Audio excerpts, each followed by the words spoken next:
Turska abeceda. Türk alfabesi.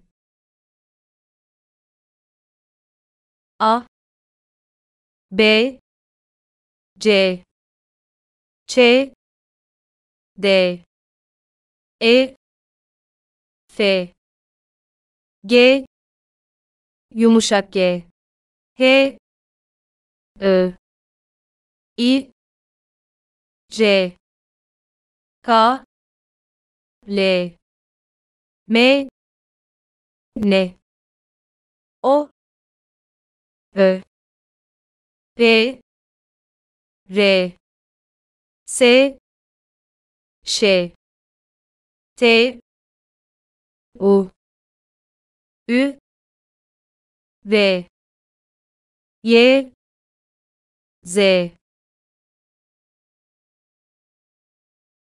Türk alfabesi.